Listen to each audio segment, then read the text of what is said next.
Hello, everyone, and welcome into another episode of Level Up Law, where every Tuesday at noon, South Carolina Legal Services is leveling up your legal knowledge about an area of law that we practice in. I'm attorney Susan Ingles. I'm here with our producer, Kenneth Elliott, in the background, and you are looking live at attorney Matthew Scherer, who is an Equal Justice Works Housing Justice Fellow in our Columbia office. Today, Matthew will be explaining your rights if you are being evicted from a hotel in South Carolina. The title of his presentation is, I'm living in a hotel. Can they evict me? And how do they do it? So before we get started, we do want to make sure that you know, as always, that this is not legal advice. This is just general information for the public. If you need the help of a lawyer, call our intake line here at South Carolina Legal Services or apply online. The information on how to do that is going to be provided at the end of Matthew's presentation. And you can also scan the QR code that you see on your screen right now and sign up for our newsletter, which provides all kinds of information that is helpful to folks out there. And I'd also like to remind our viewers that this episode will be posted on the Level Up Law playlist on our YouTube channel. You can go there anytime to see this and the over 100 episodes that are already there on that Level Up Law playlist. Now, if you are out there watching the replay of this episode on our YouTube channel, while you're there, hit that subscribe button. Subscribe to our YouTube channel and hit the notification bell so you'll get an alert every time we post a new episode of Level Up Law. We want to be sure that you always know when we post one. And also be sure to check out our social media, Twitter, Instagram, LinkedIn, Facebook. That way you can get all the up-to-date information that we provide on our Level Up Law show, and as well as our other resources, which are many that we have out there to help you guys. Those websites and the social media handles will also be found on the last slide for today's presentation. So let's get started with Matthew Scherer and living in a hotel, how eviction works there. Matthew, welcome, and let's get started. Thanks for having me, Susan. All right, so today we're talking about I'm living in a hotel, can they evict me, and how? So before we can talk about anything else, we kind of need to discuss what is the South Carolina Residential Landlord Tenant Act. That's found in Chapter 40 of Title 27 of the South Carolina Code of Laws. And it's important for several reasons because it defines not only the terms that relate to interactions between landlords and tenants, like what is a landlord or who is a tenant or what does rent actually mean or security deposit, but it also determines the rights and remedies that are available to both landlords and tenants. And that can include anything like a landlord's right to evict people for non-payment of rent or violation of the terms of their lease or the termination of the rental agreement. Or it could include the right that a tenant has to not be self-help evicted by a landlord, to not be locked out of their residence. And that can also include a tenant's right to get repairs from their landlord or anything along those lines. So some of the benefits of the South Carolina Residential Landlord Tenant Act, which I'm just going to abbreviate SCRLTA, are things like no self-help evictions. And that's a big thing, especially when it comes to living in a hotel or living in an apartment or a house. The law just is pretty simple. A landlord may not recover or take possession of a dwelling unit by action or otherwise, except in case of abandonment or surrender or termination by the tenant. And so if the tenant refuses to allow lawful access, the landlord may obtain an injunction. So they have a remedy through the court, and they can obtain damages and those things. But a landlord cannot just choose to lock someone out without a court order. So the court can give a remedy by the landlord, but the landlord can't just take things into their own hands. They owe a tenant somewhere to stay.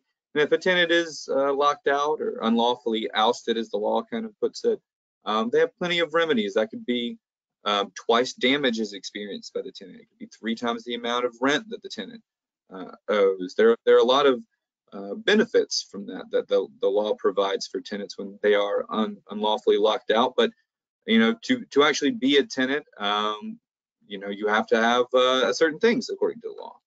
So does the Landlord Tenant Act apply to hotels? Well, that's a much harder thing to define than some of us might hope it would be. The Landlord Tenant Act applies to rental agreements for a dwelling unit. So it defines a rental agreement as something that is written or oral, any agreement for renting the property or premises, as long as there's an agreement between the landlord and the tenant, preferably in writing, but oral is also good too. And it has to be concerning the occupancy of that dwelling unit. So what is a dwelling unit? Well, just a quote from the law, it says, it's a structure used as a home or residence or sleeping place by one person who maintains a household, or by 2 or more persons who maintain a common household. And I've put the citations for the law there if anybody cares to go and look that up or read more about it in the law on their own time. But one thing that the Residential Landlord Tenant Act in Section 274120 excludes very specifically is transient occupancy, and that's in a hotel, motel, or other accommodation subject to sales taxes on accommodations that's provided by Section 1236(920). Now, I don't want to be someone that quotes the law at people all the time, but that section is pretty important, 1236(920 here, because it's going to be important how we determine what transient occupancy or a place of transient occupancy really is. Because one thing that the law fails to do is define transient occupancy. So there's no direct definition in the law. That means we kind of have to go to other places to look. So that section 1236(920 is going to help determine in some ways what those places of transient occupancy are, because it talks about how we tax those places. So that's one place we can kind of look. The other place to look is sort of at the situation as a whole, what the law calls the totality of the circumstances. So what does someone's situation where they're staying actually look like? If it's not a traditional rent agreement for a house or for an apartment with a written lease and a standard set of terms like we would normally see, we're gonna have to look at that circumstance. We're gonna have to look at where you're staying, how long you're staying, and those kind of things. And we'll talk about that throughout, because determining what your situation is really determines your rights. If you fall under that Landlord Tenant Act, there's a lot of rights. You can't just be shut out. But if you don't, there's a lot more leniency that we'll talk about later for an innkeeper, someone that runs like a hotel to take. So the tax approach, coming from that section 1236(960, it defines taxes placed on accommodations for transients. And that includes, the law says, is gross proceeds derived from the rental or charges for any rooms or sleeping accommodations furnished to transients. So it's those taxes that the innkeepers are paying. So those people paying the tax are people engaged in the business of furnishing accommodations to transients. So that's one thing to look at, is when someone is staying somewhere, if you're staying in a hotel, are those taxes coming out, right? Are you paying extra for that? Are you being charged extra because you're the person renting to you at the hotel or the motel is paying those taxes? If those taxes don't apply, or these taxes do not apply if someone is renting fewer 6 rooms and they also live on that premises. So if you're renting a room from someone in their home and they're renting 6 or less than 6 rooms, those taxes wouldn't apply. So that's something to consider. Taxes also don't apply when someone is rents a sleeping accommodation for 90 continuous days. Continuous, I'm sure I'll say this plenty of times, means continuous on the premises as a whole. So that could be in one hotel, but they've moved you from room 101 to room 320, somewhere in the middle of your stay. Continuous is with that one hotel specifically, not just that one room. So the Attorney General really kind of has a really good opinion here from 1994 that discusses and really endorses the 90-day interpretation of what it means to be living somewhere. And just to read from that for a moment, it says, to determine whether the Residential Landlord Tenant Act would apply to a given situation, it would appear to be necessary to determine whether an individual is a transient, whether that individual has entered into a rental or lease arrangement for 90 consecutive days with the particular establishment. Such determination will have to be made on a case-to-case basis. So if they're past that 90 days, this opinion from the Attorney General would suggest that they're no longer transient. How that written or oral agreement looks could be any number of ways, and we'll talk about how to interpret that a little bit in a moment. But that 90 consecutive days again applies to the establishment as a whole, not the exact room. And so, you know, the tax approach may not be the most the best approach to go with. So we really need to look at the circumstances as a whole. So the legislature did not use that section of the law defining taxes on transient proprietors to define transient occupancy. Instead, it just sort of used that section of the law to list the establishments that may not identify as just a hotel or a motel, but still provide transient accommodations. Those include inns or campgrounds, motor lodges, RV parks, anything along those lines. So it means it's really important to look at the full picture if we're trying to determine what someone would be able to define their status as transient, or whether they would fall under the Residential Landlord Tenant Act. In the situation of somewhere like the YMCA or like the Salvation Army, any sort of homeless shelter, some cases have held, and this is sort of across the nation, that long-term residency through a charitable program does not create a landlord-tenant relationship. So that's in a lot of different places. There's cases from Michigan and from Ohio, and I've cited some of those down there that apply that, but the YMCA was not a transient occupancy. It sort of depends. South Carolina law, though, specifically accepts residents, whether temporary or not, at a charitable or emergency protective shelter, private or public, from the Residential Landlord Tenant Act. So people in those situations, the law is very clear, do not apply and are not protected by the Landlord Tenant Act when it comes to an eviction. And that's going to be any sort of public shelter. It's going to be any private church shelter, anything funded in those sort of ways. And from my experience, I think that a lot of those providers are usually very, very clear about the spaces that they are letting people stay in.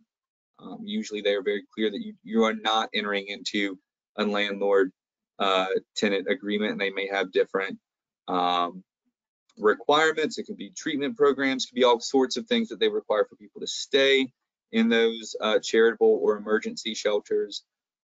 It just sort of depends. But for the most part, people and providers are very clear about those situations. So in other cases, there are other factors to sort of look at about whether or not this stay is a transient stay. Those are things like whether the place holds itself out to be a hotel. Does it give its occupant the status of guest? Are they calling you a guest? Is there a guest register that you have to sign or fill out? Does the occupant or the guest themselves have permanent residency somewhere else? If you have permanent residency in perhaps another state and you're staying here in Columbia at a hotel, I think it could be very clear that you are just a guest. You are in a transient situation. It's also important to look at whether there's a lease, either written or oral, or what rights or duties it spells out. So it's very important to look at what you sign if the hotel has you sign anything, especially if you plan to stay there for an extended period of time. It's also important to look at whether the length of the stay is for an agreed upon or definite duration, how long that stay is going to be, what the purpose of that stay is. The longer and longer it gets, especially pushing towards that 90-day period, the more it might look like a month-to-month tenancy than it does just a transient stop-in kind of guest situation. And that's also important to look at what the rent is like. Are you paying on a daily basis, on a weekly basis, or are you paying for the whole month? That's starting, if you're paying for the whole month, that a court may say that looks a lot more like a residential landlord-tenant situation, especially if you're paying for multiple months at the same time. That doesn't really imply transiency. That would almost make it seem like you were staying there for an extended stay with a purpose to be there. It's also important to look at what services this establishment's providing you. Are they doing your laundry or doing the linen laundry? Are they doing the housekeeping? Are they providing the heat and electricity without an extra charge? Do they offer cooking or bathing facilities is very important. What sort of furnishings do they provide? A lot of your residential landlord tenant accommodations, like a traditional apartment or a house, are usually, but not always, unfurnished, whereas hotels and motels are almost always furnished in many scenarios. It's also important to look at whether the proprietor's employees retain keys and access to that room. If you think about a traditional hotel scenario, if you know that the housekeeper or someone else on the staff has keys to their room or to your room, then that could imply a little bit more of a transient situation. And there are other things to consider in what you might agree on. So if you've got a written lease, or if you've got some sort of oral lease in a scenario where it's not necessarily a hotel and it's a more casual stay over, what have you put in writing, or what have you agreed to? Because the way the law treats agreements between landlords and innkeepers is different. And just for 3 very specific examples, those laws are different about how they address personal property, how they treat acts by third parties that are not either the tenant or landlord or the guest or innkeeper, and how they handle the disposal of someone's property when they're left behind on the premises. So when it comes to personal property, a landlord doesn't owe any duty to prevent things like theft unless the landlord has sort of fallen down on a duty. So a landlord has a duty to keep the premises fit and habitable. That's in the law as a part of the landlord's duty. That's in case law, as you can see an example of below. That means, like, if your landlord is aware and on notice that your door doesn't lock anymore, well, that's a duty that they need to be upholding. People are, usually expecting their doors to lock. And so then it might be more of a case in that kind of scenario where if a landlord hasn't fixed that and a theft occurs, the landlord might be liable, but it would be something for a judge to determine. But the landlord generally owes no duty to prevent theft in those scenarios, whereas an innkeeper generally is liable if something happens.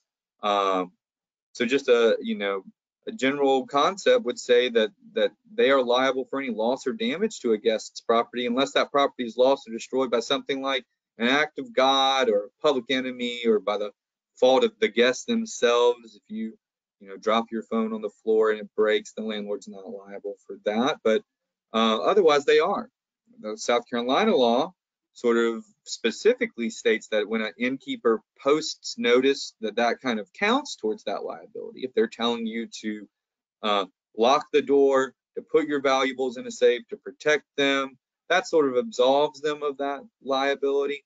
But there's a big difference between the landlord who has no duty unless they really are just standing down on the things that they should be doing as far as the premises goes and keeping it fit and habitable, and an innkeeper who really needs to be reminding people of this place might be unsafe, you're not familiar with it, and putting people on notice through signs and stuff like that.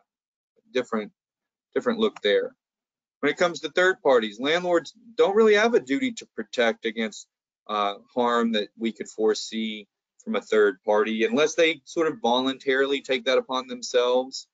And that's widely different than an innkeeper who does have a duty to protect against harm that they can foresee to a guest if that act by the innkeeper is less costly than the harm would suffer. So it certainly costs less for a keeper to put up a security system or cameras or a fence to keep their guests safe than it does for a guest to get injured or anything worse. So innkeepers have to protect from the acts of others, whereas a landlord doesn't necessarily unless they choose to take that responsibility upon themselves. So if any of the agreements sort of suggest that there's no duty there, that looks a lot more like a landlord than it does like an innkeeper. Oh, I'm sorry. And finally, disposing of your property. A landlord, how they choose to dispose of it, what they agree to or tell you in a written agreement. If it looks a lot more like going through the eviction process for anything over $500, where they have to actually put you on notice that you're leaving and those sort of things, get an order from the court to set you out of the property and dispose, that seems a lot more like a landlord-tenant situation than if the agreement implies, like an innkeeper could, that they are just going to sell your property at auction after they sort of give notice, at least in South Carolina, to 3 different places in the area. So if it looks like they can just make a quick sell after a little bit of advertising, that seems a little bit more like an innkeeper than it does like a landlord. So even if the Landlord Tenant Act doesn't apply and you don't have the rights that fall under that the law, where you can't just be improperly set out, where your landlord can't just lock you out without a court order, can an innkeeper evict you for no reason? Well, the law says nothing in this chapter, this is section 45 to 80, nothing in this chapter prohibits an innkeeper from denying accommodations to a guest or ejecting a guest for any valid non-discriminatory reasons not otherwise provided in this chapter. Well, what's a non-discriminatory reason? That could include not paying your bill. It can include visibly being intoxicated on the hotel or motel premises. And it can even be pretty broad, where if the innkeeper believes someone is using the premises for an unlawful purpose, if they thought you were doing something that broke the law while on their premises, well, they could shut you out for that. If they believe that someone's brought dangerous property onto the premises, even just believing that, they could eject someone for that. Or if someone staying at this hotel or motel violated state or federal law or local laws, they could send them out for that. Or if they just broke the rules of the establishment itself. So anything beyond that would certainly be a little more questionable. The law does give several examples. But if you're living in a hotel, it depends on the length of your stay, is ultimately what I'll say, and the nature of your agreement with the proprietor. The more and more it looks like that stay is about remaining for a long period of time, and both parties are aware of that it's not just about a temporary stopover on a trip or an extended vacation or stay to see family or something along those lines. The closer it gets in those circumstances, especially to that 90-day period, the more and more it seems like it would fall under the Landlord Tenant Act, and the more protection someone would have from being evicted. I believe that's all I have. Susan, if there are any questions, I'd be glad to take them. Well, it looks like we don't have any questions from the audience. I'm curious about, though, if I could ask a question. Okay. This part about if the innkeeper believes that you're using the premises for unlawful purpose or you've brought dangerous property there. So is that just sort of a case-by-case factual kind of determination? Like, was it reasonable for them to think It's that?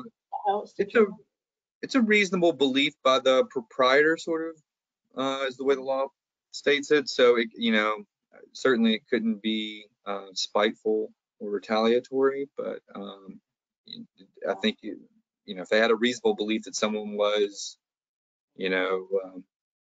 I guess making meth in a hotel room or something along those lines, then they'd be able to set someone up for those reasons. Probably like seeing people coming and going more so than just whoever the guest is. Right. That's very interesting. Thank you so much for bringing this information to our attention. It's definitely something that I don't think we always think about when it comes to eviction. And I do think that, with the current situation, there probably are more people that are living in hotels than maybe is typical. So I think it's important for people to know what the rights are on both sides, the landlord or innkeeper and the tenant or guest. So this was really informative. Thank you so much. Absolutely. I really appreciate you helping us out with this topic.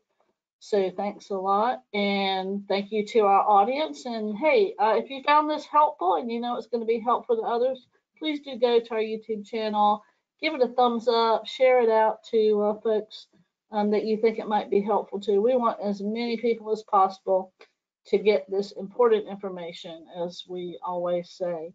On your screen right now is a QR code, another one of our QR codes that you can scan if you'd like to suggest a Level Up Law episode topic for us.